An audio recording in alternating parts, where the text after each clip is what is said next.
A ver si se aclaran. A ver si se aclaran los libertarios del mundo. Ahora me refiero a los libertarios de España, a los negacionistas de España. Yo quiero que se aclaren de una pinche vez. O sea, venían jodiendo durante años porque recibir alertas en el celular era una intromisión a su intimidad, era una violación a la libertad personal. Y venían jodiendo y jodiendo porque durante la pandemia en el celular se recibían algún tipo de alerta para comunicar aspectos que tenían una repercusión de la dimensión global que ya sabemos. La mayoría de los libertarios negacionistas de España, así como del mundo, porque eso también ocurrió en Estados Unidos, ocurrió en Argentina, en Colombia, en casi todas las latitudes del mundo, estaban como hartos de tanto mensajes y todo era mal, mal, mal, mal. Y ahora estos mismos pinches libertarios protestan ante el gobierno español por la falta de alertas. La verdad que tanta hipocresía no se puede. Arrancamos, dale play, Fer, pon buena música, levanta esto.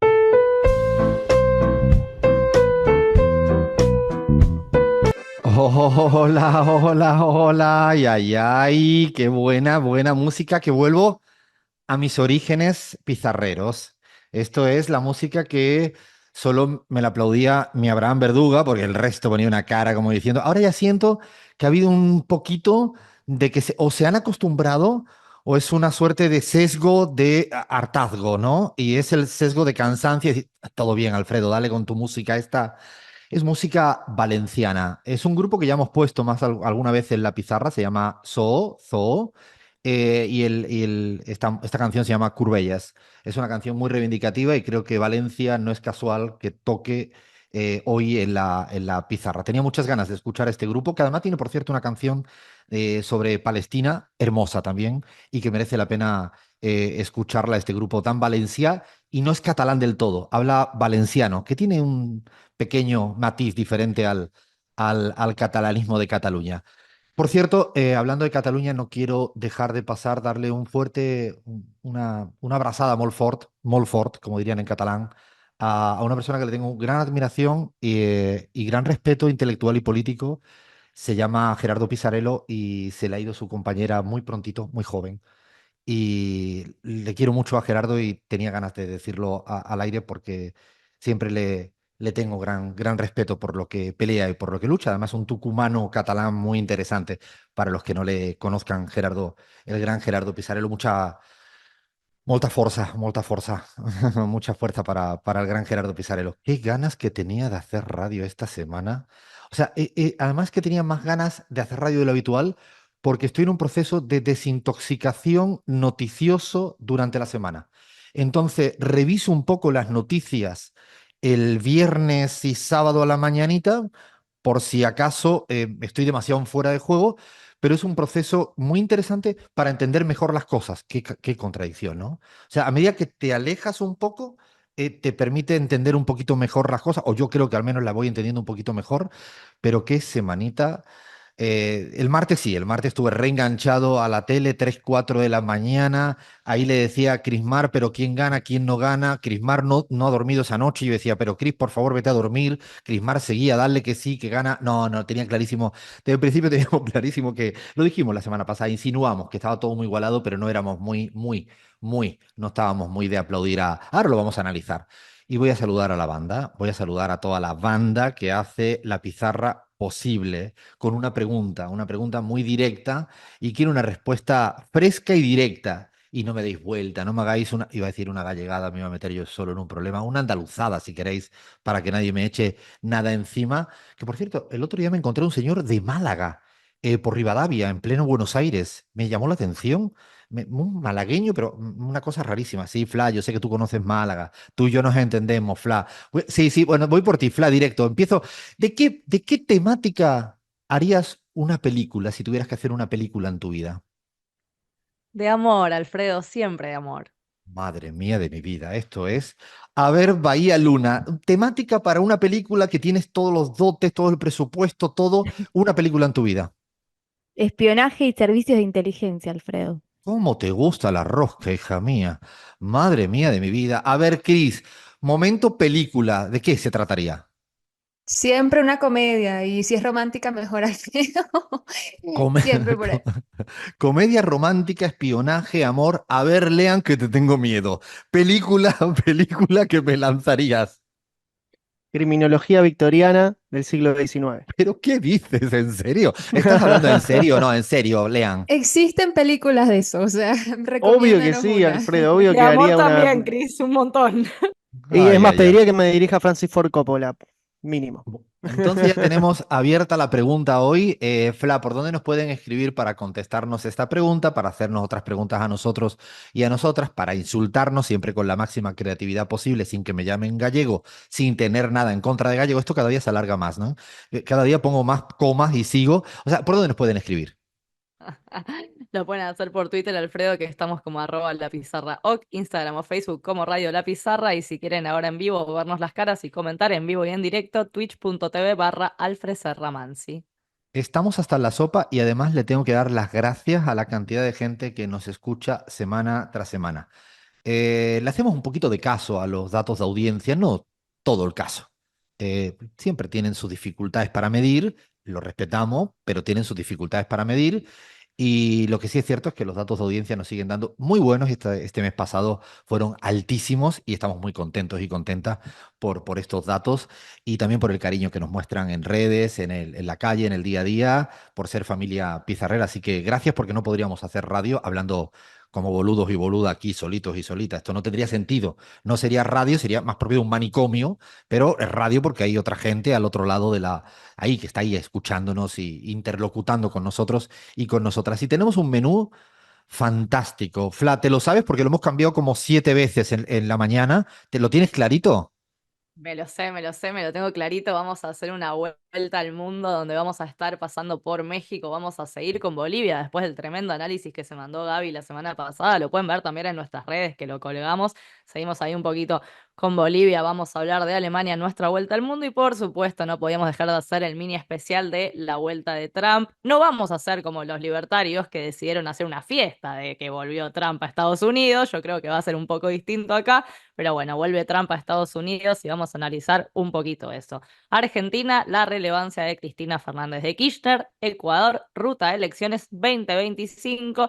Y para terminar, nos peleamos todos o nos amigamos todos, hinchadas más violentas de fútbol, de otro tipo de cosas. Yo prometo no nombrar, excepto esta vez, a Racing en el programa, así que ese menú servido. Es que no hay manera que siempre mete Racing. ¿Eh? Hola, buenas tardes, Racing. Hola, me llamo Racing. ¿Qué tal te va Racing? Es una cosa, esto es una... Ay, con todo esto, vamos a hacer la pizarra.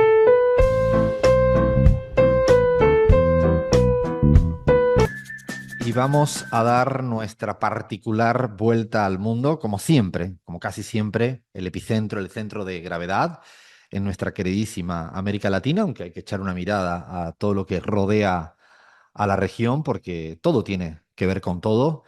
Y hay un país muy tercermundista que ha tenido un problema en el gobierno, porque supuestamente los países tercermundistas son los únicos problemas que tienen problemas con el gobierno. Hablamos de Alemania. Lean, Alemania, ese ejemplo de todo, qué quilombo, ¿no? En la política alemana. Podríamos decir crónica de una final anunciada, Alfredo. Es el final, finalmente, valga la redundancia, de la coalición semáforo gobernante en Alemania. Y fue en torno más que nada a la decisión de ajustar o ampliar el gasto.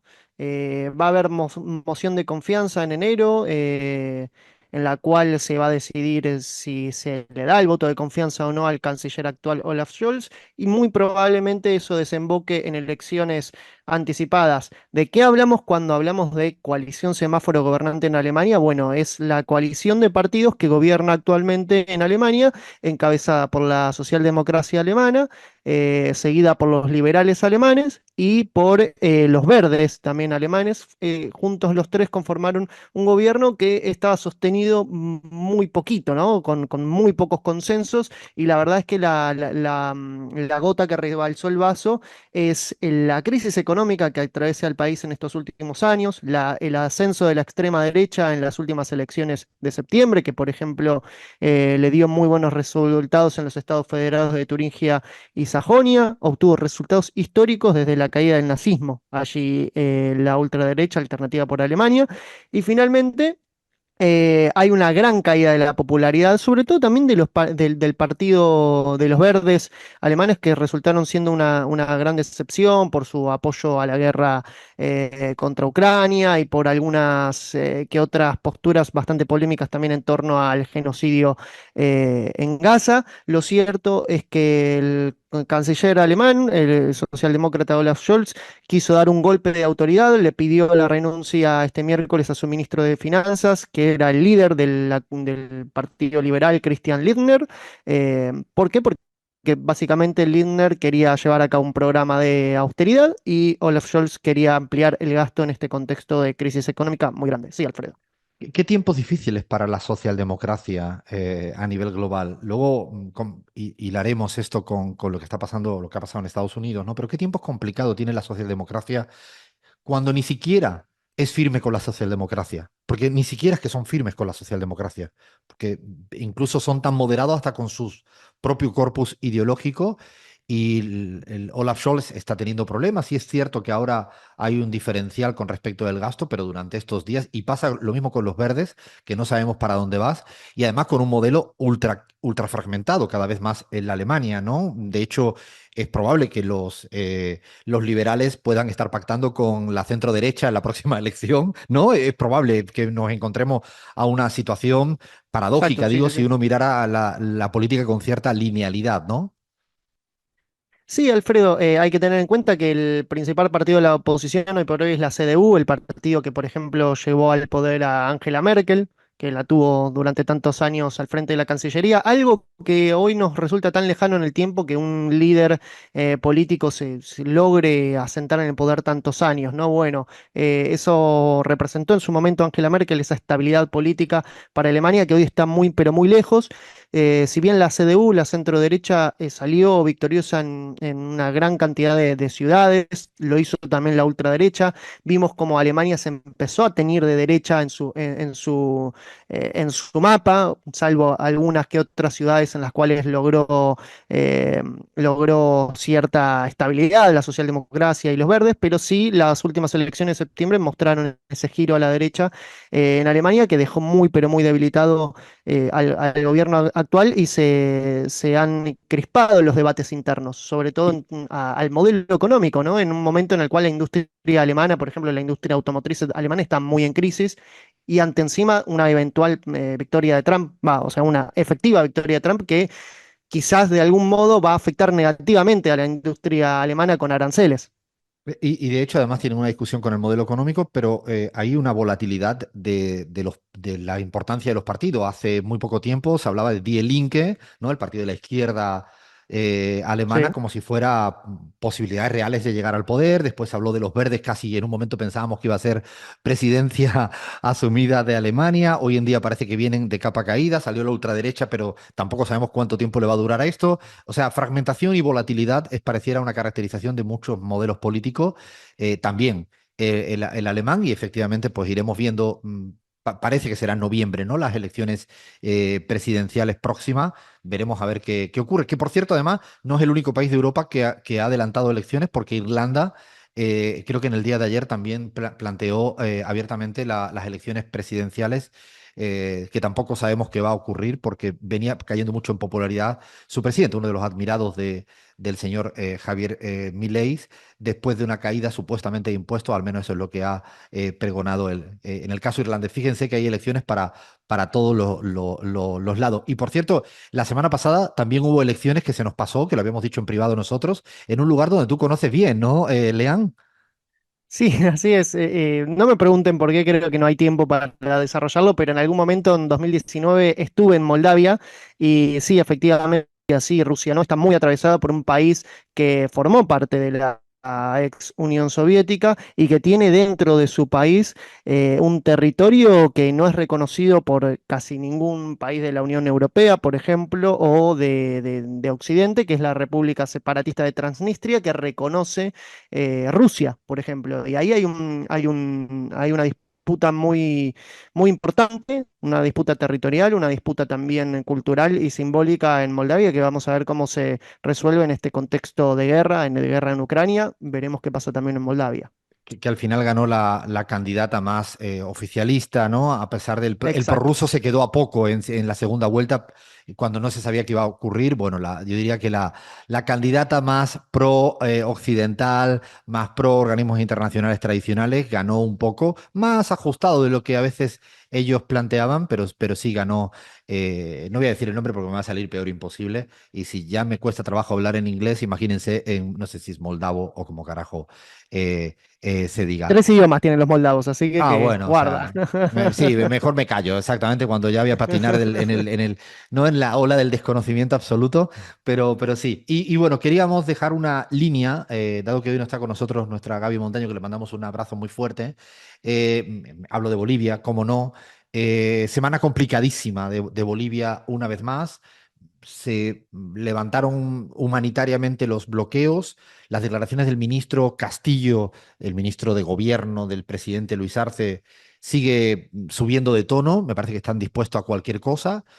Ha habido muestras de intentar negociar y de acordar para frenar el bloqueo, para frenar las repercusiones económicas negativas que tiene un bloqueo, para evitar un derrame de sangre. El propio Evo Morales y sus organizaciones sociales más afines habían planteado negociar de una manera genuina con el actual gobierno, a pesar de las infinitas diferencias, pero respuesta inmediata del ministro de Gobierno Castillo, que cada día insistimos, el tono es más duro, vehemente, le planteó así, frontalmente, frontalísimamente contra el, el Evo Morales, le dijo no negocio con delincuentes y no puedo con delincuentes y dijo de todo. Veremos a ver qué ocurre. Yo no tengo claridad de lo que pueda ocurrir que vaya a ser mejor.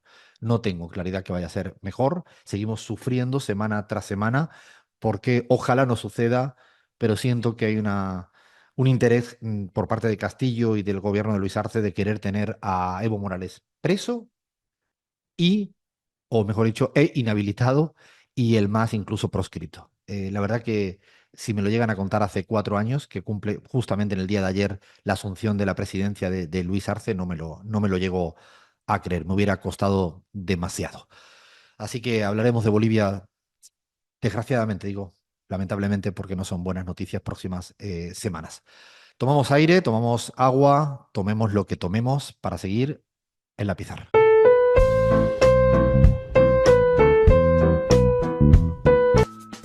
Y seguimos dando nuestra particular vuelta al mundo, y nos habíamos un poquito, olvidado a propósito de México. Habíamos tenido mucha intensidad mexicana en este año 2024, mucha intensidad mexicana, y habíamos celebrado y habíamos analizado y habíamos caracterizado lo que venía ocurriendo políticamente, y ahora le toca la hora de la verdad a Claudia Sheinbaum, presidenta. Ahora le toca lidiar, gestionar pues lo que es el día a día de gobernar, que nunca es tan fácil. Ella ya tiene experiencia en la Ciudad de México, pero no es lo mismo, por mucho que uno tenga experiencia. Y una de las piedras en el zapato, sí o sí, Cris, iba a ser el tema de reformar el Poder Judicial, porque tocar el statu quo superpoderoso no está fácil la cosa, ¿no? Para nada, Alfredo, y bien lo dices, bueno, ya esta reforma judicial que de paso había sido promulgada, ¿no? Por el expresidente Andrés Manuel López Obrador, casi como en un regalo de despedida, ¿no? Porque recordemos que el bloque oficialista pues consiguió la mayoría calificada en las dos cámaras de Congreso y por tanto tiene la potestad de poder pues cambiar la Constitución. Ahora le toca a Sheinbaum implementar ese cambio que sin duda alguna es, creo que el más grande que vivirá México en su historia reciente. Y bueno, lo que ha sucedido justamente el mismo 5 de noviembre, a la par de las elecciones estadounidenses, muchos mexicanos y mexicanas estaban acá pendientes de lo que iba a pasar en una votación en el Supremo Judicial, porque Bueno, había una propuesta de proyecto, Alfredo, que bueno, proponía cambiar elementos fundamentales de esa enmienda, como por ejemplo limitar o aminorar la cantidad de cargos judiciales a elegir en las urnas, ¿no? Y este proyecto, bueno, fue rechazado en esa votación de la Suprema Corte de Justicia, que tras un debate televisado y esta votación, pues no alcanzó la cantidad, el respaldo necesario para poder llevar o limitar esta enmienda judicial. Así que, por tanto, México elegirá a partir del próximo año a todos sus jueces por voto popular. Cambia entonces, lo que cambia es dramático realmente porque alrededor de 1.700 cargos judiciales a nivel federal pues van a tener que ser votados en las urnas en dos elecciones, el año que viene en 2025 y luego en el 2027 va a ser como mita, ¿no? Un poco. Y los 32 estados que conforman pues el país también van a elegir por voto popular a sus poderes judiciales locales en estos dos comicios. Así que de lo que se habla pues es bastante grande. Y Perdón, decía que Chris quería decir que en este tema celebramos, porque creemos que es una democratización de un poder ultraconcentrado como es el poder judicial, pero también queremos ser muy rigurosos. No cambia todo el sistema judicial por ser electo democráticamente. Lo digo porque hay una experiencia de Bolivia donde sí hubo una mejoría porque se democratizó el acceso y se rompió con ese poder reconcentrado, pero no resolvió del todo. Lo quiero decir porque también a veces tampoco quiero caer en el maniqueísmo de pensar que solo por ser electo se resolvió como si fuera un switch on y un switch off. No. Lo celebramos, al menos yo personalmente lo celebro, porque sí cambian las reglas del juego, importantísimo, pero no nos quedemos con ese solo pasito, porque luego se requerirán muchas más cosas para sanear del todo un sistema judicial que tienen hábitos que hasta la propia Claudia, ¿no, Cris? Ha criticado duramente, ¿no? efectivamente, Alfredo, tenemos un audio de eso, si quieres lo escuchamos y continuamos. Al menos 500 jueces y magistrados de todo el país tienen trabajando en tribunales y juzgados a esposas, hijos, papás, sobrinos, tíos, cuñados y hasta suegras. Estas redes clientelares se extienden a más de 7,000 servidores públicos. Ejemplos: un magistrado con 17 parientes.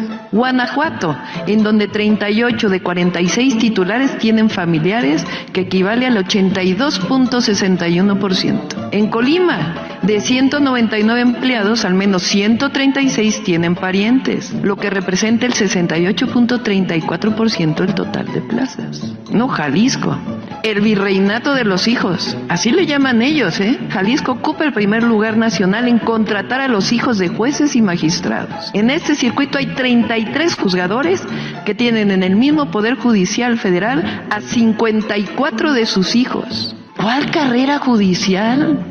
Parece que es un asunto entre algunos ministros de la Corte y la Presidenta de la República. No, como si cualquier persona que viniera sin vínculos, sin palancas, pudiera entrar al Poder Judicial y llegar a ser juez. No, una revoltura de unas cuantas familias. Bueno, Alfredo, escuchamos a No la mames, presidenta. no No le mames, faltó no. decir, no mames. Claudia, definitivamente, y me atrevo a llamarla Claudia, ay Dios, dando la talla y clases, ¿no? Porque la verdad es que yo creo que están confundidos además, porque es que el Poder Judicial debería ser de contrapeso, no de oposición. Y esto lo digo porque recordemos muy bien que estos, bueno, digamos que AMLO llevó a cabo esta propuesta porque en un principio los ministros del Poder Judicial tumbaron algunas de las reformas más importantes por las que el pueblo mexicano había votado el proyecto de Andrés Manuel López Obrador, entre esas democratizar la industria eléctrica, ¿no? Con la que se pretendía que pues la luz de este país pues estuviera en manos de los mexicanos y tuviera preferencia en el mercado en lugar de los competidores privados. Así que yo creo que es bueno recordar y que el Poder Judicial entienda que no es posición, sino un contrapeso que protege un marco legal que además no decide y tampoco tiene que redactar. Eso viene de parte del Congreso y de quien votó. Así que, Alfredo, bueno, vamos a seguir, por supuesto, las últimas noticias de estas cuestiones del Poder Judicial que no son fáciles de entender tampoco. Yo valoro mucho y he aprendido mucho de la política mexicana, no solo por la convicción de sus ideas, sino por la cantidad de argumentos serios detrás de las ideas.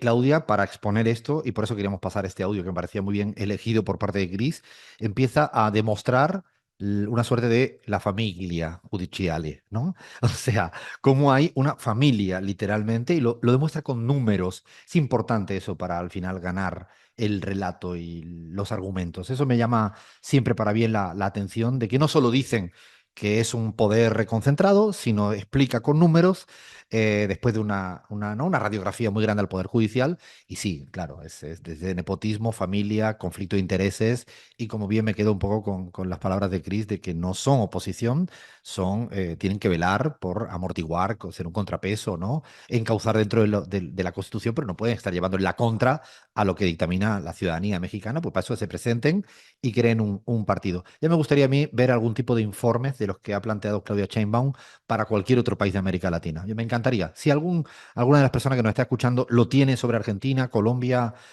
o cualquier otro lugar, que nos lo manden, porque la verdad que lo haríamos público de un minuto a otro porque es sumamente importante. Y hablando de elecciones, aunque son otro tipo de elecciones, yo quiero la última hora, todavía no le voy a pedir resultados, le voy a dar una semanita, 2 semanitas más, pues todavía no me molesta un poco de angustia y de ansiedad todavía, pero ya dentro de poco les quiero el resultado exacto, un margen de error de más o menos 0,001, que es lo que suele ya tener. Vaya, ¿cómo viene la cosa en Uruguay? Tenemos el ganador, Alfredo. Tenemos Sabemos ya, el ya lo resultado. podemos Sí, decir, ¿no? tenemos ya. Lo dejamos para la semana próxima, ¿no? Mejor. Lo dejamos para la semana próxima, así que tienen que escuchar la pizarra. Las novedades son que el 17 de noviembre se va a dar el debate presidencial que no se dio en la primera vuelta. Yamandu Orsi, el candidato por el progresismo Frente Amplio, y Álvaro Delgado, candidato por la coalición gobernante, se van a enfrentar en el debate y ya salieron las primeras encuestas que le dan efectivamente una ventaja, una pequeña ventaja, va a estar reñido, esto sí lo decimos, para Yamandu Orsi, por lo cual era lo que veníamos diciendo. Las cuentas no son exactas. En la política, todos los frentes de la coalición no suman exactamente los votos y hay algunos votos dispersos, indecisos, que son claves en esta etapa de la campaña. La verdad que estaremos atentos y me parece que la gran lección para ver las segundas vueltas en el Uruguay y en cualquier otro lugar es no hacer sumas aritméticas simples porque cada elección nos demuestra en la política y las elecciones que no funciona de ninguna de las maneras así. Lo que sí podemos dar una pista de quién creemos que puede ganar estuvo en la pizarra, uno sí y el otro no. O sea, ustedes miran ya por esa vía quién cree no. Me parece una pista que si googlean quién estuvo en la pizarra, uno u otro, podrán ver quién creemos que va a ganar y si no, ya la semana que viene Vaya Luna se lo dice aquí en exclusiva y el dato se lo diremos una semana justo antes de la cita electoral. Tomamos aire. Ahora sí sírvanse algo fuerte porque viene Estados Unidos, United States of America. No me sale nunca como lo dice mi sobrina Zoe. Ahora seguimos en la pizarra.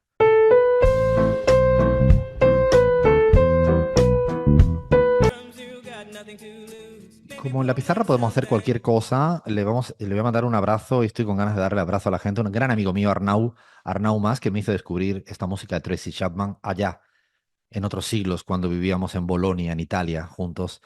Y me hacía descubrir música. Y yo tan cateto, tan paleto, tan que no sabía nada. Más o menos como ahora me pasa cuando me dice, Fla, pero no sabes quién es Dillon. Y bueno, no tengo ni idea. Y empiezan a reírse. Bueno, ahí uno va lentamente, pero aprendiendo. O sea, lento, pero permeable, ¿sabes? Ese es el espíritu. Va lento uno, pero va abriendo las mochilas para que vaya uno. Así que la música Tracy Chapman es la mejor música para ver cómo le vamos a meter las manos a intentar analizar, a salir un poco de lo que ya sabemos a estas alturas del partido. Y yo primero quiero decir que es llamativo que en este año 2024 en el mundo se van a celebrar un total de 76 elecciones. 76 elecciones y ninguna otra como esta para hacer ruido y ocupar portadas y despertar atención y da igual, ¿no? Hasta con los cambios horarios y los usos horarios especiales en España y en no sé, en qué otros lugares.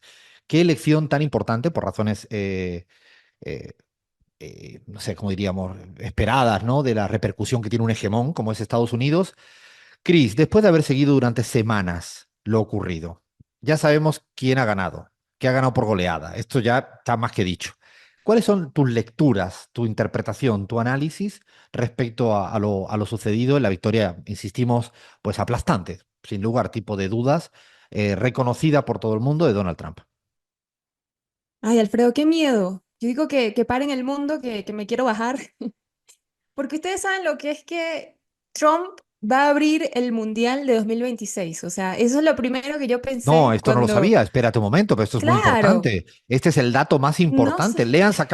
Lean ha dicho, pero esto no lo teníamos administrado, esto no lo tenía yo, ¿eh? Me quiero bajar del fútbol. O sea, no conforme con que se va a hacer en Estados Unidos, que no juegan fútbol, sino soccer, lo va a abrir Donald Trump, Alfredo. La verdad es que sí, ya de verdad, paren el mundo, me quiero bajar, pero ahora en una nota seria, la verdad es que nos van a faltar días para asentar un poco ese polvito que levantado con este tifón político, que bueno, yo creo que como cualquier huracán, uno pues se veía venir en el horizonte, pero no termina de predecir la intensidad de este impacto, que en cualquier caso yo creo que va a ser difícil de subestimar. En principio decir que, bueno, Trump ya no es una anécdota, no es un outsider, es la nueva cara del establishment político. Yo creo que si bien dentro de ese gran paréntesis entran muchos análisis, como el tema es la economía estúpido, no soy nazi, las cámaras de eco, etcétera, ciertamente pues la victoria de Donald Trump se enmarca en algo más profundo que la victoria de unas elecciones o de un candidato en particular. Yo creo que también se trata de la victoria de una visión de mundo, de una manera de entender la vida, y eso creo que es lo que más asusta de todo esto, ¿no? Eh, em, Sin embargo, y no me quiero quedar nada más con eso, yo creo que hay gente que piensa y que ha votado pensando, no puedo creer en lo que dices porque he visto lo que haces. Y con esto me refiero a ese gran paréntesis que mencionaba, ¿no? Muchas personas, no solamente en Estados Unidos, pero yo creo que esto, bueno, crisis de mundo, tienen carencias materiales tangibles que para ellos no están siendo atendidas por las opciones políticas presentes, ¿no? Están extremadamente o estamos extremadamente insatisfechos con ese liderazgo. Y creo que salvo México, si esa es otra lección que se puede aprender, que creo que Estados Unidos tiene mucho más que aprender de la política latinoamericana que nosotros de ellos.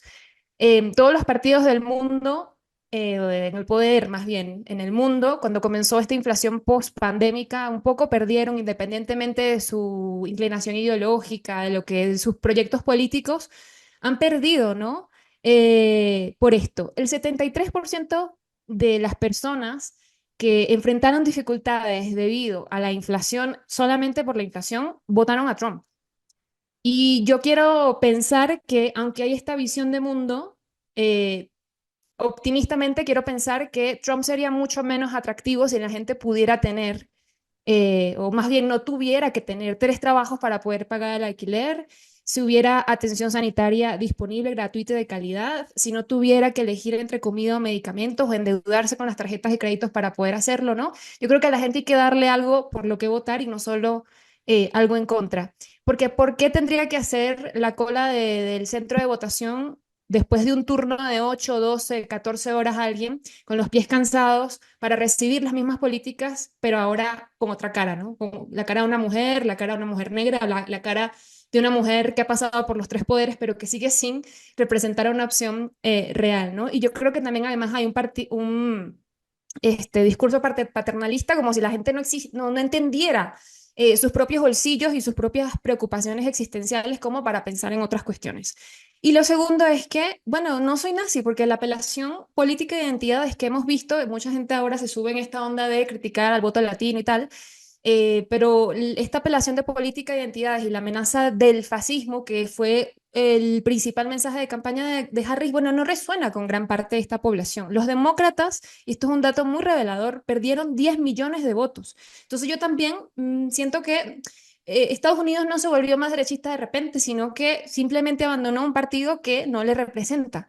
El Partido Demócrata en este caso, ¿no? Y eso es lo que pasa cuando llevas una campaña del todo está bien y cuando además te alías con personajes dentro de la política, como por ejemplo Liz Cheney, ¿no? Cuyo padre, Dick Cheney, el vicepresidente de Bush, pues fue decisivo a la hora de proporcionar, ¿no?, justificación engañosa para llevar a cabo una guerra en Irak. A contramano, en un mismo lugar donde Harris y los demócratas perdieron, gana Rashida Tlaib, que se negó a respaldar el genocidio del gobierno sionista de Israel, se manifestó activamente en contra del mismo, también es una mujer de color, de hecho es de descendencia palestina, también es demócrata, y en Michigan, en uno de los 7 estados bisagras, ¿no? Obtuvo 70% de los votos con el apoyo de la gran comunidad árabe americana de Dearborn, que es, como decimos, el mismo lugar donde pues no se respaldó a Harris en la opción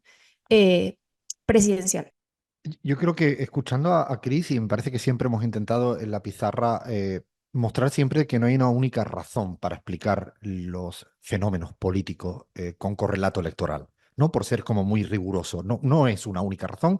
Creo que Chris plantea varias razones, seguramente podríamos seguir agregando razones, porque no es fácil, no queremos caer en la idea simplista y de atajo de decir como no toda la población se ha hecho de derecha, todo se explica porque el Partido Socialdemócrata lo ha hecho mal, todo se explica porque la economía, ha habido una percepción de que la situación económica en materia de inflación, aunque los indicadores macroeconómicos funcionaban bien, pero la percepción y cotidiana de que no alcanzaba, como bien dice Chris, era absolutamente abrumadora. Seguramente podemos incluir el fenómeno migratorio, porque también es cierto que muchos de los que están votando ya son migraciones más asentadas. De hecho, había un estudio muy interesante sobre los que votaron a favor de Trump, migrantes, son los formalizados, a diferencia de los no formales, en términos laborales, en términos migratorios. O sea, hay aspectos que habría que hurgar muchísimo, y es muy variado y es largo, y yo creo que es interesante ser tolerante para escuchar todas las variables que entran a explicar un fenómeno que ya podríamos decir, y yo me quiero aferrar a lo que decía Chris en la primera palabra que ha dicho, es, no es un outsider y no es la novedad en política. O sea, Donald Trump lleva 8 años siendo la centralidad de la política en Estados Unidos, eh, como mínimo, lleva mucho más tiempo. Pero no, entonces no caigamos en comprar el relato fácil de que los outsiders son los que ganan. No tiene nada de outsider. O sea, vayamos un poco más. A veces siento que compramos el titular y no leemos ni siquiera el subtitular. No es outsider, no es una novedad en la política, hay algo más. Yo le añado ahí también otro aspecto, que es cuánto afecta el triunfo de la desinformación. Este momento en el que nos encontramos epocal, en el cual no me importa la verdad, sino me importa mi verdad. No, lo que importa es mi verdad, no la verdad. Esto es un aspecto que hay que trabajar y hay que empezar a pensar cómo el colapso de la mayor información, mayor desinformación provoca no sé, yo diría que un grado de distopía, de entropía, difícil de entender, ¿no? Luego, es cierto que ha habido un tema programático de migraciones, de economía, como decía Chris. También rebajar un poco el tema de política exterior. En todas las encuestas era muy interesante, como no importaba un carajo las posiciones en términos de política exterior. En burbujas sí, seguramente en burbujas ilustradas sí, pero en casi todas las encuestas le preguntabas por la política exterior, que a mí me importa mucho, el genocidio contra el pueblo palestino o lo que hagan, pero a la ciudadanía eso le siempre, no solo es propio de Estados Unidos, lo analizamos mucho en CELAC Data, cae en un nivel diferente. Lo que sí quisiera profundizar, algo que dice Chris, y yo le complemento o converso con ella de cara a toda la gente que nos escucha, es que es cierto, y yo por lo menos creo que es cierto, que cuando la política de Harris, de Biden, no ha resuelto los problemas fundamentales, pero además luego es timorata, moderada y no se atreve a posicionarse en la otra orilla del trumpismo, porque incluso tiene que buscar a fórmulas parecidas a los republicanos, porque cree que así va a convencer a la ciudadanía, como si la ciudadanía fuera boluda y creyera que por poner a Dick Cheney en la foto es ya más republicana. No lo termino de entender. Eso es cierto. Y hay un fracaso por eso digo, de ciertos partidos socialdemócratas que no terminan de ni siquiera de ser socialdemócratas. Pero ahí le añado, y ahí es donde para mí viene la complejidad, y lo pongo como pregunta porque no tengo ni la más remota idea de responderla, es si yo tengo un amigo que me falla, una amiga que me falla, yo lo que no voy a buscar es a un amigo que sea un violento de mierda, que sea un racista de mierda. O sea, no termino de entender el paso tan inmediato que decimos, me falla este amigo, no lo voto, no quiero estar con él. Entiendo la caída de la votación Pero lo que no termino de entender es cómo aumenta la votación de Donald Trump o cómo se sostiene, porque no es lo mismo, insisto, que yo en una mesa tenga 5 amigos que me caigan, o sea, que no pueda ir con ellos ni a la esquina porque no me van a resolver un problema, pero no me agarro a los primeros amigos que me pasan por enfrente que son misógenos, que son racistas, que son violentos. Ahí es donde hay un clic que nos falta entender. Insisto, entiendo que no se abracen a los demócratas porque han fallado, han fracasado, pero es como podría ser en Argentina y en otros lugares. Lo que no entiendo es que haya una suerte de vaso comunicante prácticamente inmediato. Es como no me interesa este, me aferro al otro. Si eso es así, que puede ser, entonces hay que reflexionar de cómo carajo están pensando las sociedades. Porque si es tolerante al odio porque el otro ha fracasado, o sea, si yo tolero la violencia verbal, racista, decir puedo disparar a los periodistas, puedo ser misógeno hasta el final, o sea, si yo tolero todo esto, eh, y soy tolerante. Y fíjate, no estoy diciendo que yo odie, sino yo tolero el odio, que es distinto, ¿eh? Ser odiador a tolerar el odio. Si yo lo tolero, el odio, porque el otro me ha fallado, ahí es donde yo me quedo pensando, ¿es así? Yo funciono, digo, yo dejo de estar con mis amigos y me paso a otro amigo violento. Esa duda, de verdad, epocal, la tengo como muy a flor de piel, ¿no? A flor de piel. La quiero poner porque no la tengo resuelta. Cris, para cerrar después de este ida y vuelta. Un comentario ahí al pie de lo que terminas de decir, Alfredo. Bueno, eso también explica mucho el resultado en Estados Unidos por un sistema bipartidista, ¿no? Porque habían opciones, Jill Stein, Claudia de la Cruz, pero bueno, eran opciones que en lo real no tenían posibilidades. Así que la gente ha votado, como bien hemos escuchado, por el mal menor, que tampoco ha terminado de ganar. Yo ahí rescato el rol de los medios, ¿no? Y qué tan organizados están, porque además yo me pregunto cuál es este nuevo cuarto poder, porque se acabaron las narrativas también de los grandes medios. Se nos dijo muchas durante meses que había un empate técnico y bueno, hemos visto lo que ha sucedido, pero además recordar que la mayoría de los votantes hoy en día, la mayoría de nosotros ya no nos informamos a través quizás de los grandes medios, sino de las redes sociales, ¿no? Hay otra cosa de la política de la revancha porque estamos extremadamente polarizados, pero también aislados, y en este tipo de entornos es normal que ya no se trata de votar para lo que es mejor al país, sino para hacer perder al otro. ¿No? Ya no hablamos con las personas con las que no compartimos política, también eso ha faltado, pero en cualquier caso, esto no es Sí, un giro. Cris, perdona, pero es una discusión que va a ir a más. Es cierto esto y comparto totalmente, pero también hay que repensar por qué la sociedad vota como vota. O sea, no solo es un problema de la clase política. O sea, la clase política tiene una responsabilidad altísima, altísima. Pero no solo es esto, porque si no, solo ponemos, yo siempre pienso que la clase política es el resultado de un momento de la sociedad. No es que están disociadas, no son extraterrestres. No hay extraterrestres. No me gustaría dejar de pensar, no digo criticar, ¿eh? No estoy estigmatizando ni criticando, de pensar por qué se adhiere a una figura como Donald Trump. Hay que pensar eso, sin decir solo la clase política falla. Ya lo sé, y que tienen su burbuja y lo votan en Nueva York y en California y se ven felices y se creen que... Yo estoy de acuerdo en eso. Ahora, las sociedades hay que empezar a entender por qué se abrazan, porque también pasó con Hitler, ¿eh? Las sociedades se abrazaban a estas ideas y esto es lo que me preocupa. Por eso ahora me pone las ganas de entender. No la tengo clara, ¿eh? Las ganas de entender. Dale, Alfredo, dale, sí, Cris con Olea. respecto a eso que estaba señalando, quiero agregar un datito. En los años 90, un historiador llamado Goldhagen en Alemania abrió un debate en torno a su obra que se llamaba Los verdugos voluntarios de Hitler. ¿Por qué? Porque hasta ese momento se hablaba de, bueno, de las condiciones objetivas materiales que habían llevado al triunfo de Hitler y muy poco sobre los valores que esa sociedad y qué tanta adhesión o poca adhesión había generado esos valores que representaba Hitler. Bueno, él puso a los alemanes en esa discusión. Mira, años 90, muchos años después se siguió debatiendo eso y a día de hoy es un objeto de discusión muy álgido de cuánto hubo digamos, de voluntad, ¿no? En seguir a esas ideas y a esos valores y a ese líder. Bueno, en esa línea, yo creo que lo leí el otro día, ¿no? Para acercarse a la mentalidad quizás de los blancos pobres, catalogados así, redneck en Estados Unidos, ¿no? Y de repente de su forma de vida. Hay un libro que es muy recomendable, Crónicas de América Profunda, de Joe Bygent. Fue escrito en el 2009 y que parece que está hecho ayer realmente, y de repente por allí hay pistas de lo que dicen. En cualquier caso, bueno, puede ser que hayan diagnósticos, pero ahora, ¿cuáles van a ser los tratamientos, ¿no? De aquí ahora en adelante sí, seguramente hay más preguntas que respuestas en cualquier caso. Qué temita, nos ha hecho pasarnos de tiempo, nos van a...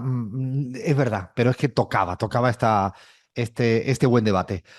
Paramos, pero para seguir, que viene Argentina, Ecuador y una yapa increíble. Seguimos en la pizarra.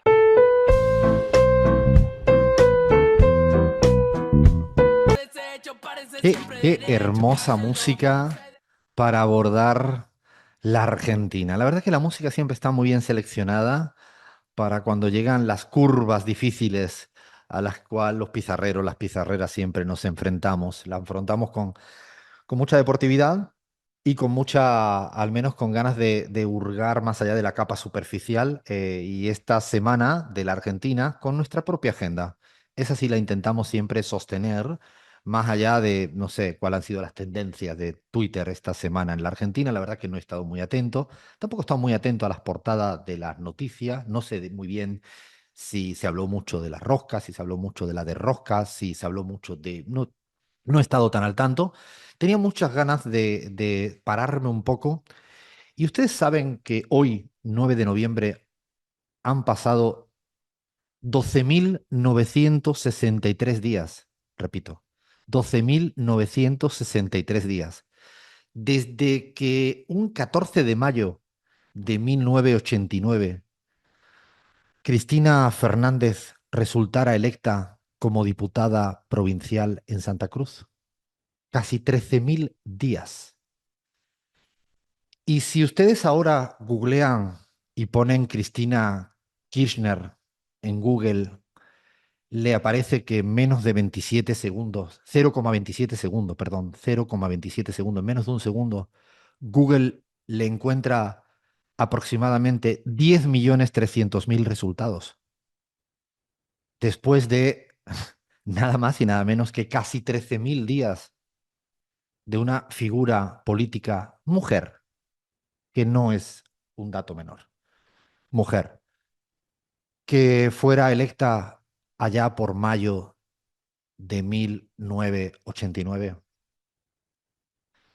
Cristina Fernández de Kirchner ha pasado siendo electa, no es que la pusieron de un sitio a otro. Fue electa, insistimos, como diputada provincial en Santa Cruz en el 89. En el 94 fue electa también representante por Santa Cruz, pero a la Convención Nacional Constituyente. En el 95 fue ya senadora nacional en representación de Santa Cruz, también electa. Luego fue electa como diputada también. Luego otra vez fue electa como senadora. Más adelante también estuvo como convencional, fue convencional provincial constituyente de Santa Cruz. En las legislativas del 23 de octubre del 2005 fue elegida senadora de la provincia de Buenos Aires. En octubre del 2007, ya eso sí es más conocido, fue nada más y nada menos primera mujer presidenta electa de la República Argentina con el 45,29% de los votos. 4 años después, el 23 de octubre del 2011, fue otra vez electa, reelecta, con 54% de los votos. En el 2017, cuando ya en el 16 se acordarán que Cristina Fernández ya no existía, que ya se tenía que ir a su casa, que ya le habían no abierto no sé cuántos procesos judiciales en su contra, con campañas mediáticas una tras otra en su contra, y ya muchos y muchas de la oposición, pero incluso de los sectores que estuvieron o conformaron parte fueron parte de los anteriores gobiernos, empezaron a decir, no, ya está, ya se terminó, ya está pasada de moda, está obsoleta lo que dice. Allá por el año 2017 también anunció su candidatura como senadora nacional por Buenos Aires bajo la Alianza de la Unidad Ciudadana. Se recordarán, ¿no? Se recordarán. También cuando todos le decían y todas que ya no podía estar en la fórmula presidencial de cara al 19, a medida que iban pasando los meses, a medida que iban pasando los meses, la verdad que era la única que tenía el caudal político con caudal electoral para ser presidenta otra vez más en el 19. Definió allá por un día, el 18 de mayo del 19, elegir a otra persona, pero ella siendo parte de la fórmula presidencial como vicepresidenta, porque aseguraba el caudal de votos, que nada más y nada menos en primera vuelta fue, si no recuerdo mal, del 48%, 47-48% de los votos allá por el 2019. No quiero dejar pasar por alto que esta misma persona también fue siendo un intento de asesinato, intento de asesinato del 1 de septiembre del 2022, ¿no? La intentaron matar. eh, y hace muy pocos días ha sido presidenta electa del Partido Justicialista. Yo creo que más allá de la gente que no le guste lo que hace o no comulgue con sus ideas, más allá de los que hayan comprado o le haya permeado parte de lo que ha sido las permanentes campañas mediáticas en su contra, las permanentes campañas judiciales en su contra, cuando una persona está casi 13.000 días, siendo los últimos la mitad de este tiempo, casi 6.500 días, centralidad de la política en un país. Centralidad de la política es que tienen que poner Google ahora o poner cualquier medio de comunicación, el que quieran, y pongan Cristina Fernández de Kirchner o Cristina Kirchner y verán la cantidad de links que hay y cosas que se dicen, se analizan, se hablan en las radios, en las televisiones. Habrá que reconocerle mucho para que una persona esté en la centralidad del terreno político en un país, en cualquier país. No hay muchos casos. Me imagino que deberíamos de buscar si hay líderes y lideresas en América Latina electos, electas, que hayan estado, que estén casi 13.000 días en la centralidad. Y a mí muchos podrían decir, bueno, sí, es la casta. Yo creo que esos términos son mucho más serios para que tratarlos frívolamente cuando se tratan las palabras. Ser electo, ser el que debate qué tipo de sistema de sanidad se requiere, de las pocas personas que han hablado del sistema público, la necesidad de un sistema público de salud en la Argentina, pero que hace un montón de tiempo ya estaba en contra de las privatizaciones de las hidroeléctricas, hace añares, ¿no? Seguramente con sus más, sus menos, siempre uno puede discutir si está de acuerdo en esto o no está de acuerdo en esto, pero que en este momento haya decidido, en un momento muy difícil para la Argentina por la presidencia de Javier Milei, haya decidido nada más y nada menos que después de toda esta trayectoria, querer asumir la presidencia de un partido político que no pasa por el mejor momento, que no está pasando por el mejor momento, y que haya definido que tiene que rediscutir las formas de hacer política, que haya planteado que hay que discutir las ideas, los horizontes, los programas, las propuestas, y que tenga la energía, después de haber perdido a su compañero, de haber sido intentado de matar, de asesinar, de haber tenido miles de causas judiciales, de haber perseguido a su hija, y ella ya lo ha hecho públicamente, lo mal que lo ha pasado por la persecución judicial y mediática sobre su hija. No hablo de Máximo porque él mismo ha planteado, y Cristina, que al meterse en la política uno es objeto de, pero la hija no. Yo creo que a mí me provoca como mucho respeto, mucha admiración y mucho pararse a pensar. Y mucho pararse a pensar. Porque que haya querido ir ahora a esas arenas movedizas, bajas, complicadas, que es asumir nada más y nada menos que la presidencia de un partido justicialista, insisto, que no pasa por las mejores horas. Porque eso es otra cosa que valoro. Valoro mucho a la política y al político cuando no suscribe a mí algo que me gusta llamar, de broma y en serio, el tiratoallismo. Cuando las cosas se ponen feas, amigos y amigas. Cuando las papas queman, cuando la situación no es la mejor. Cuando tienes enfrente a un presidente todoterreno, capaz de todo, cruel hasta la infinidad. En ese momento, estar ahí, estar en la centralidad, es decir, ahora sí, ahora me voy a ir después de haber sido presidenta 8 años, vicepresidenta 4, de haber sentido incluso que le falló el PJ en algunos momentos de su vida política. Decir, ahora voy a ir ahí a ponerme a oponerme a el proyecto ¿no? más deshumanizador de la Argentina, que es el que canaliza Javier Milei, y plantear permanentemente temas desde la discusión financiera, desde el bimonetarismo, desde la discusión de lo público, desde la discusión de otros aspectos, me parece que hay que a veces sé que este discurso, este análisis o estos datos no lo estoy, no van a llegar nunca al que detesta y odia a Cristina. ¿No? Ese porcentaje de la sociedad que estaba de acuerdo o suscribía las campañas estigmatizadoras en la comunicación, en el poder judicial y hasta en el poder de un disparo, no creo. Esos ya tienen su verdad. Pero me parece que, igual que dije hace semanas que no son momentos para interna, no me parece que son momentos para tener dimensión de la capacidad política que tiene Cristina Fernández de Kirchner.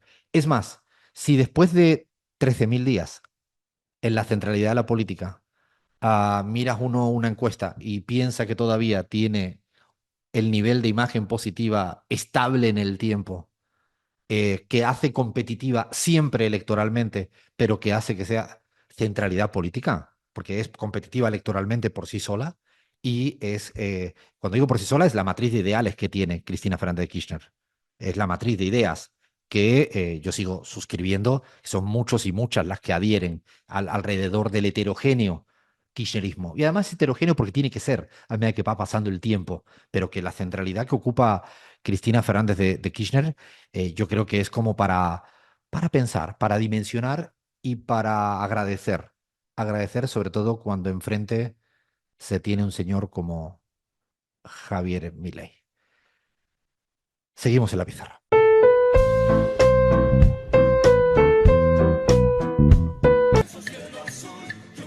Ay, esta musiquita ecuatoriana, pero qué linda es. Le mandamos un besito a nuestros referentes ecuatorianos de la pizarra, que son nuestro Abraham Verduga y nuestra Sofía Montoya. Y es que tenemos elecciones a la vista. Yo le voy a hacer una pregunta primero a Bahía Luna. ¿Hay luz en Ecuador? Hay que empezar por cosas muy básicas, ¿no? ¿Hay luz en Ecuador? Esa es la pregunta. Esta semana, ¿cómo ha ido la cosa de la luz en Ecuador, la electricidad en Ecuador? Ecuador sigue sin luz, Alfredo, pero esto no es novedad, es muy preocupante porque lleva al menos 13 meses de cortes y apagones intermitentes, un problema que ya venía sucediendo en el gobierno de Lazo y que no solo no pudo resolver el gobierno de Novoa, sino que lo intensificó aún más, ¿no? Sí, la verdad que es increíble que un presidente haya presumido de tantas cosas y se le haya olvidado que hay que darle electricidad a un país, ¿no? Y que siempre busque excusas, ¿no? A mí me llama la atención la gente que le sigue echando la culpa a los de antes, en este caso ya hace 6 años del correísmo, y le siguen echando la culpa en serio. No estoy diciendo cualquier barbaridad si miran todas las alocuciones. Y en este marco tenemos elecciones presidenciales a la vuelta de la esquina. A ver, vamos a ponerle un poco de orden en el desorden electoral que es el Ecuador, porque hay elecciones ya cada 2 años. ¿Cuándo es el día que los que no le interesan nada de Ecuador, pero que serán ecuatorianólogos por el momento, ese día que se ponen en la agenda y todo el mundo sabe dónde está Quito, Guayaquil y Cuenca con suerte y ya se ponen a hablar del correísmo y el Novoa y todo esto? Ese día, ¿qué día es? Agenden, compañeros, compañeras, el próximo 9 de febrero se elegirá presidenta o presidente para el periodo 2025-2029, domingo 9 de febrero, primera vuelta en Ecuador. ¿Por cuánto se gana, Bahía? O sea, ¿tenemos claridad de cuánto se gana? O sea, tenemos eso porque siempre Sí. hay unas reglas que si le aplicamos las reglas de otro país a otro país, podemos hacer cualquier cosa, ¿no? Atentos con este dato, se gana con 40% más diferencia de 10, no es tan estricto como en otros países, o mayoría absoluta, ¿no? Pero con el 40% y la diferencia de 10 se podría ganar en primera vuelta. Hay que recordar que las elecciones pasadas, que fueron en el 23, y las anteriores, que fueron en el 21, el correísmo siempre ganó en primera vuelta, con una diferencia holgada respecto al segundo. En el 21 fue respecto a Lasso y en el 23 respecto a Novoa, pero en segunda vuelta pues perdió por unos 4 o 5 puntos y ha sido un poco el desafío que ha sido recurrente en los últimos tiempos. Si hay segunda vuelta en el Ecuador, ¿cuándo sería, Bahía? La segunda vuelta está prevista para el domingo 13 de abril de 2025, sería ese día, el día del balotaje, y también agrego un dato, el primer debate es el 19 de enero, pleno verano acá en Argentina, así que estaremos viendo el debate presidencial. Ah, bueno, entonces ya tenemos para, ¿no? Se compran, voy a decir palomitas, popcorn, ¿no? Me gusta más lo de palomitas que popcorn, pero bueno, esto es otro debate. Hay que estar pendiente a las elecciones de Ecuador porque, insistimos, en un momento de máxima inseguridad, economía hecha mierda, sin electricidad, con escándalos de corrupción uno tras otras, con una connivencia del Poder Judicial con el poder económico y con el poder ejecutivo, con una vicepresidenta electa que la tienen escondida, no se sabe ya ni muy bien dónde. Todo eso está pasando en el Ecuador de Noboa. Hay elecciones presidenciales. ¿Cómo sería el mapa? Primero, ¿cuántos candidatos o candidatas se inscribieron en esta elección? Alfredo, son 16 los candidatos que van a No, concurrir a 16, no, elecciones, tanto otra vez. así que nos vamos a tener que acordar todos los nombres y todos los binomios. No sé si estamos preparados, yo creo que sí. Pero podemos mencionar rápidamente los principales, ¿no? Efectivamente, Daniel Noboa, el actual presidente, se presenta a la elección. Luisa González junto con Diego Borja por la Revolución Ciudadana Correísta, que también fue candidata en 2023. Jan Topic, este outsider de la política, es un empresario de seguridad que emula un poco las ideas del Salvador con Nayib Bukele. Henry Cucalón, que se representaría como la nueva derecha ecuatoriana, fue ministro de Gobierno del Ecuador en el gobierno de Guillermo Lasso. Y por último, uno de los principales candidatos es Leonidas Sisa, líder indígena, presidente de la Confederación de Nacionalidades Indígenas de Ecuador, la CONAIE.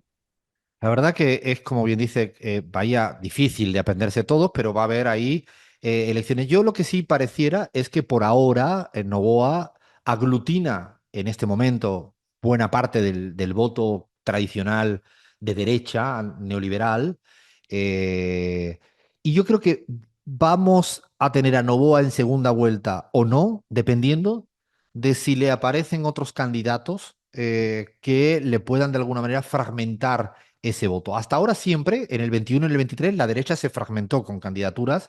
En el 21, de hecho, en el 23 Noboa no sacó mucho porque habían otros candidatos, ¿no? Desde Cristian Zurita hasta Jan Topic, ¿no? Que tenían votos importantes. A Lasso en el 21 le pasó igual. Yo creo que ahí la clave es Jan Topic, que es una suerte de personaje, ¿no? Que intenta imitar al Bukele, ¿no? Intenta imitarlo. Es un hombre que además viene de haber sido de empresas de seguridad, que tiene un prontuario militar feo. Si le acaba dejando votos a Noboa o Cucalón, que es un personaje quizás no tan conocido hacia afuera, pero es verdad que en el Ecuador siempre ha habido mucha emergencia en los últimos 2 meses de campaña. De hecho, ha habido siempre sorpresas. Recordaremos quizás los que no conocen tanto, pero el que hicieron la campaña más TikToker de Xavier Hervas y de, ay, ¿cómo se llamaba el del... Ay, el que iba de Yacu Yacu Pérez, Pérez, se me no. olvidaba Yacu Pérez, los dos que hicieron una campaña muy tiktokera, muy no sé cuánto, se comieron muchos votos. Después en el 2023 desaparecieron. Entonces yo creo que ahí es donde va a estar una duda. Y al otro lado, no hay tampoco ninguna cuestionamiento de que el correísmo va a ser muy votado, va a tener como mínimo ese 33-34% que saca siempre.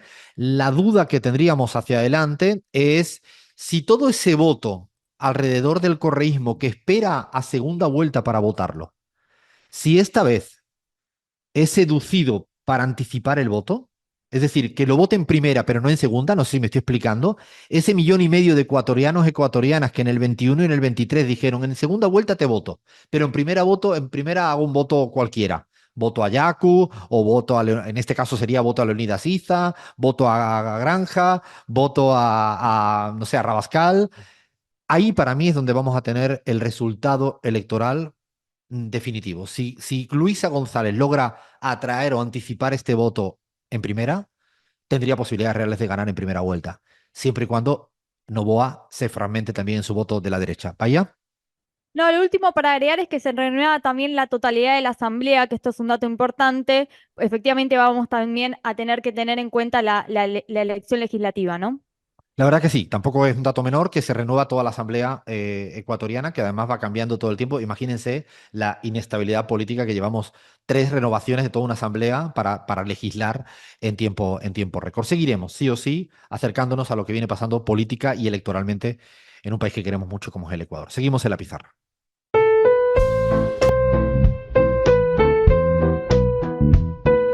Pero es que a nuestro Fer Saninelli se reenganchó con esta música y aunque Gabriela Montaño no esté, ya por homenaje a Gaby o por decisión unilateral de nuestro Fer Saninelli, ha decidido, porque además esta música, a ver, Fer, ¿la tienes otra vez para ponerla? Esta música, Fer, a ver, dale play otra vez, porfa.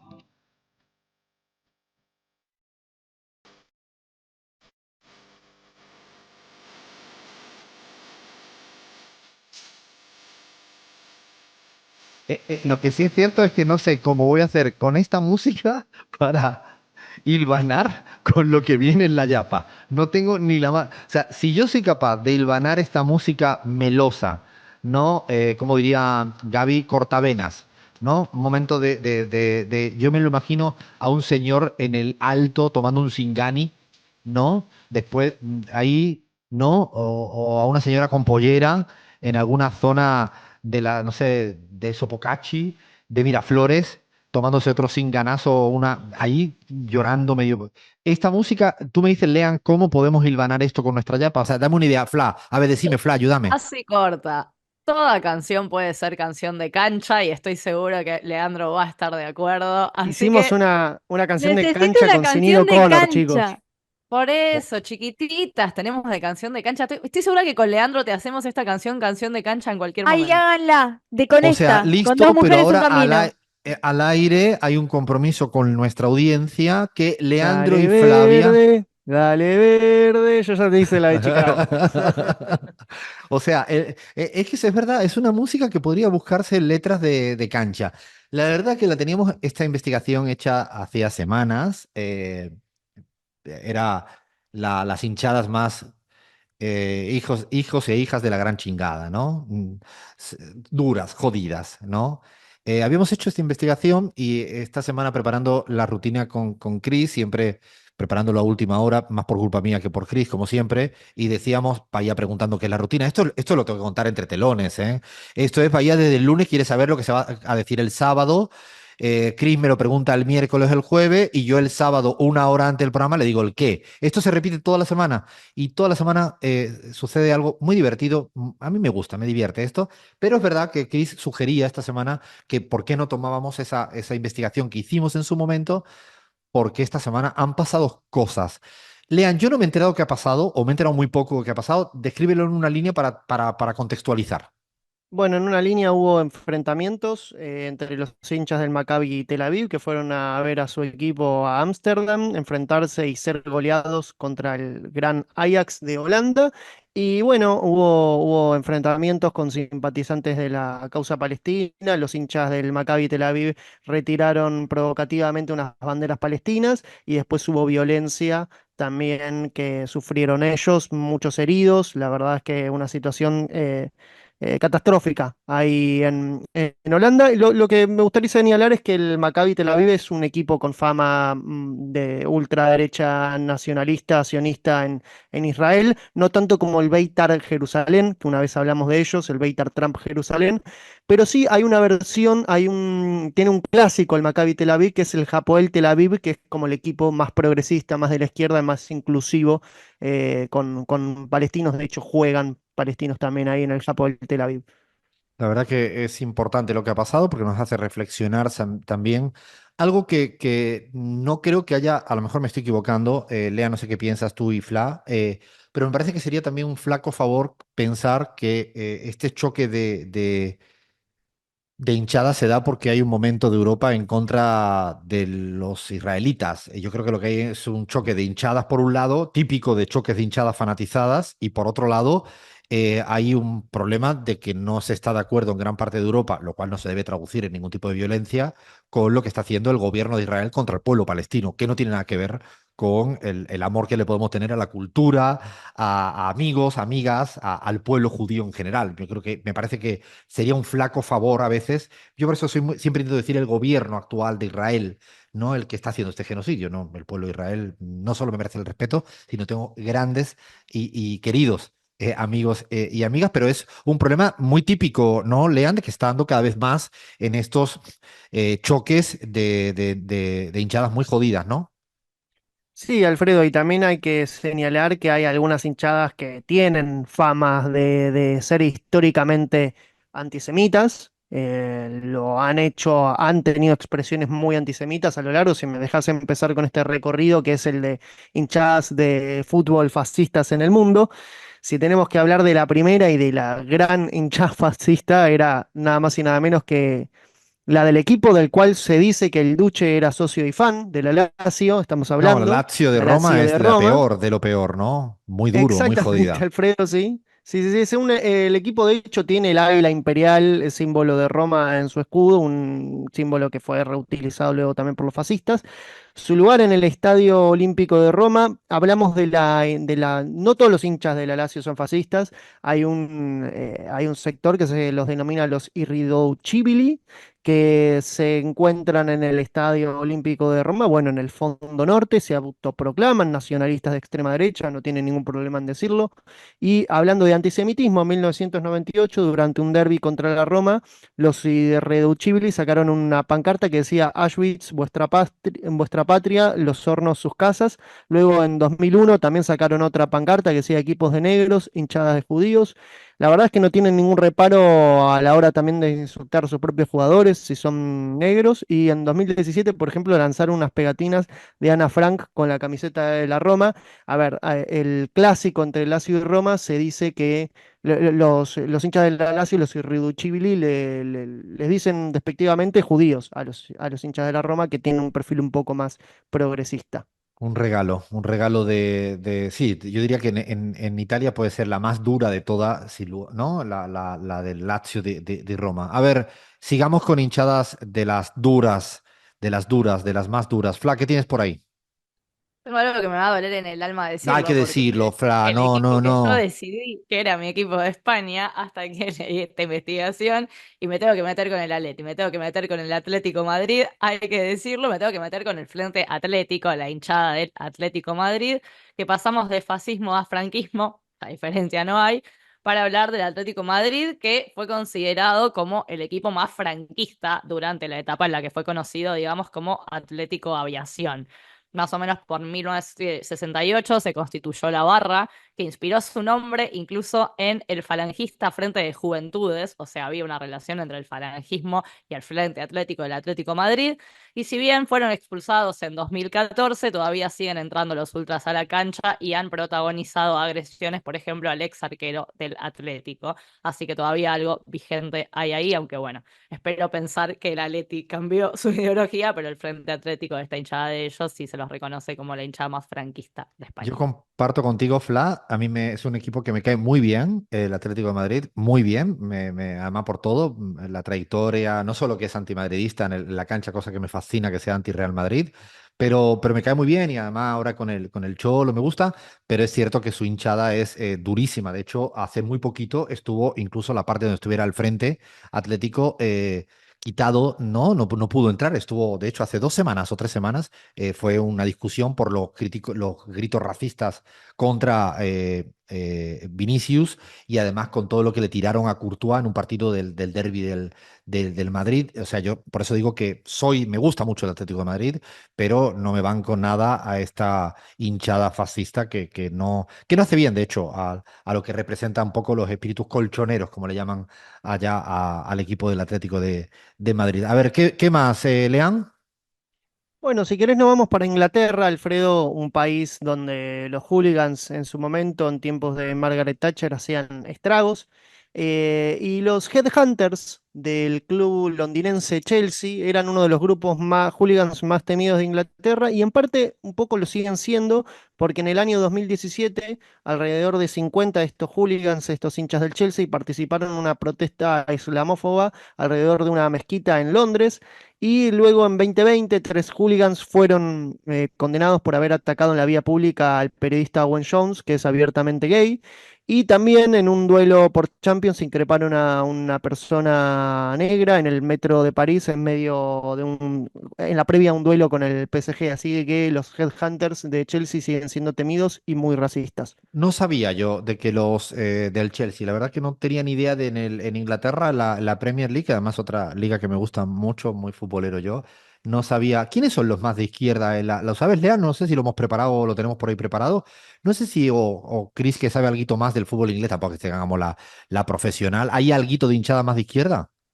Bueno, yo cuando fui a Londres hace poco fui a la hinchada fui a ver al Dulwich Hamlet, que es el equipo más de izquierda de Londres, es un equipo del Esa es en la ascenso, novena, en la quinta, en la quinceava división, ya me lo imagino yo a Lean, ¿eh?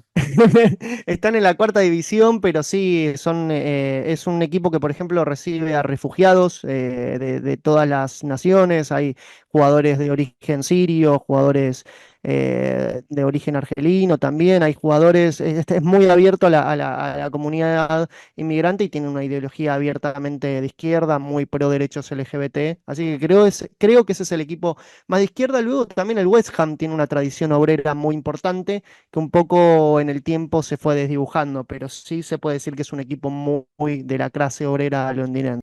Ah, mira, no lo hemos dicho antes, pero en España hay otras aficiones muy de derecha, por ejemplo, la del Betis es muy de derechas y la del Sevilla es muy de izquierda, los biribiris, ¿no? El Rayo Vallecano es muy de izquierda, el Riazor Blues, los del Deportivo La Coruña son muy de izquierdas, ¿no? El Madrid, ni te cuento, también están en Bueno, No, ¿qué vas a discutir, Leán? Eso me lo vas Leandro a... ya te hizo una columna de la etapa eh, monárquica no, del no, Real Lean, Madrid, te no, lo esta parte no la recuerdo. quiero rememorar, Lean, ha sido la peor parte de la pizarra que he tenido. A ver,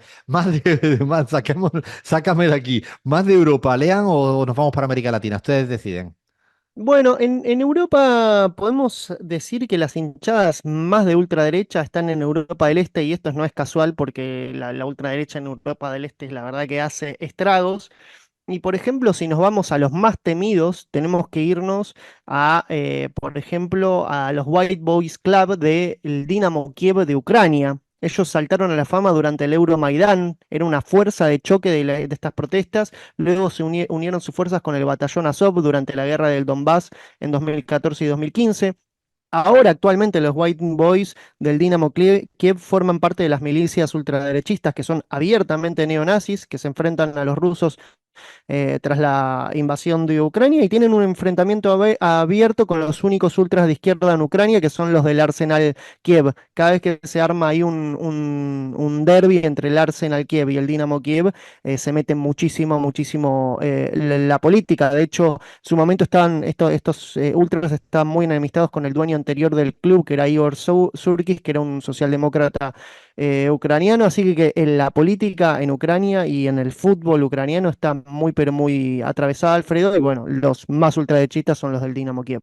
Ah, no sabía tampoco que era de... El CSKA Moscú siempre fue en la otra parte, la Rusia, era el equipo más de la izquierda, ¿no? Así es, el CSKA de Moscú, un equipo históricamente de izquierda y de derecha en Rusia, si me permitís. Sí, También está el claro. Zenit de San Petersburgo, Ah, no me que es un digas. club. Sí, la selección 12 se llama la hinchada del Zenit del San Petersburgo, y que, por ejemplo, sacaron un comunicado que decía, no somos racistas, pero la ausencia de futbolistas negros en la plantilla del Zenit es una importante tradición que refuerza la identidad del club. Ese comunicado lo sacaron tras la llegada de Malcolm, un futbolista brasileño, en el Sí, año me acuerdo. 2019. Sí, de Y hecho bueno, tenía un buen salió. equipo, era un equipo muy bien, jugaba muy bien a fútbol cuando trajeron un montón de brasileros en ese momento al Zenit.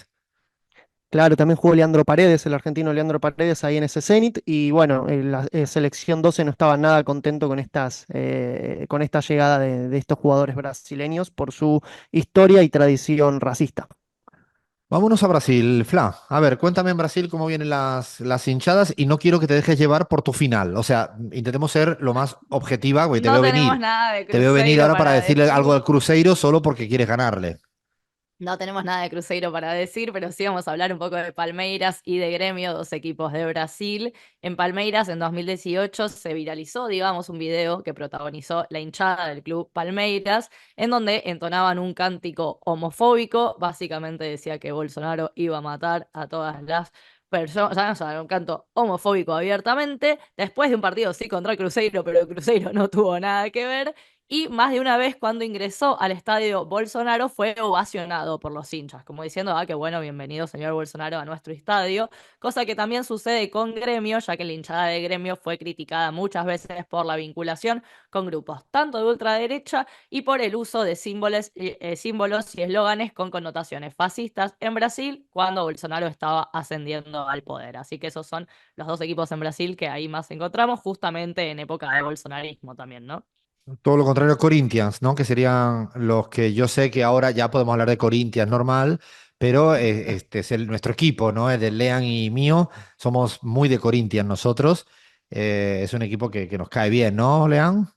Siempre con el Corinthians, con la democracia corintiana. De hecho, tengo la casaca del Corinthians. Yo también tengo la Tenemos. casaca. Un día vamos a ponernos los dos la casaca a ver si, bueno, ya podemos pasar este momento que si no nos refregaría en la cara Fla de su victoria. A ver, más países, más en América Latina, ¿qué otras hinchadas más de derecha habéis encontrado?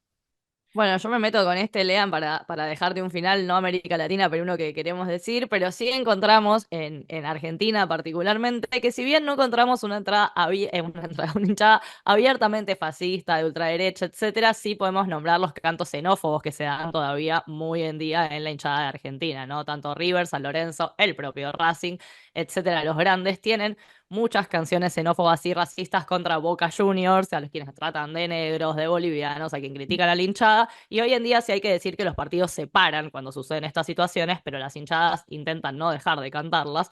Así que eso es una realidad. Y otra realidad muy dura y que está bastante mal en Argentina, por supuesto, es la que sucede con Chacarita y All Boys, que son clásicos rivales de Atlanta, porque Atlanta es el equipo vinculado a la comunidad judía en Argentina, está en el barrio de Villa Crespo, y son conocidos las hinchadas tanto de All Boys como de Chacarita por los cantos antisemitas que hacen cada vez que van a la cancha de Atlanta. Eso sucede efectivamente y es algo que por supuesto hay que repudiar.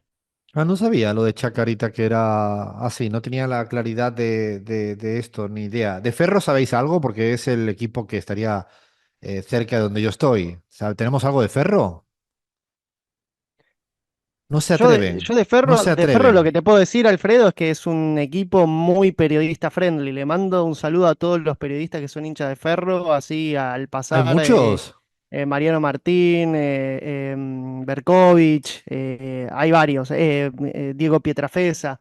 El gremio periodístico es muy hincha de Ferro, así que les mando un gran Ah, no saludo. tenía ni idea. Yo es porque lo tengo cerca de allí, de Caballito, por eso, no es que tenga tampoco. No, no. A ver, alguito más para ir cerrando. Alguito más, alguna hinchada importante que toque de destacar en esta caracterización que estamos haciendo. Alfredo, me parece que no nos podemos ir sin mencionar al Español de Barcelona.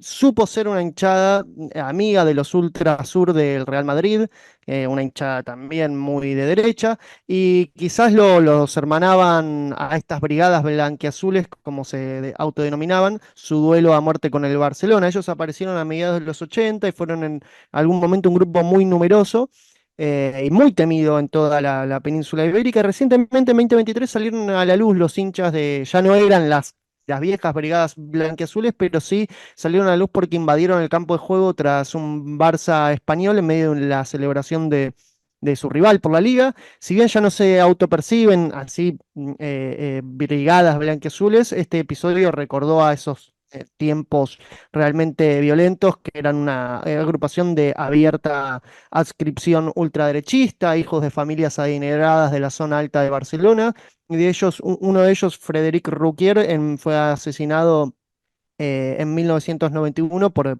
ultras barcelonistas. Fíjate, Eran duelos a muerte. Lean, fíjate, no sabía que ibas a poner lo del español. Yo hace mucho tiempo, cuando vivía en Barcelona, paseaba con un amigo mío, Sergio, por allí por Montjuïc, que es la zona donde muchos años también jugó el español. Y iba paseando por la zona, pero había un partido de fútbol, Español-Zaragoza, y yo tenía una pinta de hippie que no podía con ella, ¿no? Más barba todavía que De ahora, más barcelonista, pelo, básicamente. más pelo. No, pero no tenía nada que no me dijera, pero sí tiene el pelo muy largo y mucha más Claro. barba. Y me agarraron tres tipos del español, de hinchadas del español. Puta madre, cómo me pusieron de insultos, de todo zurdo, de mierda. O sea, y yo, además, me decían catalán independentista, y yo siendo de Cádiz me cagaba de la risa, así como diciendo, y bueno, puedo estar de acuerdo con el catalanismo independiente, pero soy de Cádiz. O sea, Claro. bueno, Menos fue mal muy que no te duro. dijeron gallego. No, lo que me faltaba. Menos mal que no sabían que no me voy a meter en esto, Fla, no me provoques. Pero sí, es cierto, es una hinchada bastante duro. Así que bueno, algo más para terminar. Lean, Fla, una línea de cierre, alguna que se haya dejado en el tintero, por lo menos decirla. Nos quedó en el tintero Croacia, que ahí realmente ser neonazi en el fútbol croata es casi una costumbre. Dime Tenemos algún equipo, el más, dime el equipo. Yo me gusta el fútbol el, croata. El más nazi de todos es Hajduk de Croacia, la Torcida Split de 1950. Es un grupo muy, pero muy ultraderechista, que de hecho es responsable de haber dibujado una esvástica en el campo de juego donde debían disputar un partido Croacia e Italia para la clasificación al Mundial de Rusia de 2018. Claro, todo arrastrado para todos los conflictos que han tenido en los Balcanes, como no, también deben estar en el fútbol. Queríamos hacer un repaso para que vean que el tema del fútbol, la política y la violencia es un poquito más complejo y circunscrito a lo que ha pasado, ¿no? en Holanda. Queríamos decir que hay algo más. Condenamos lo que ocurrió, pero condenamos también otras cosas que a veces se habla un poquito mucho menos. Tomamos aires para ir ya casi despidiéndonos aquí de la pizarra.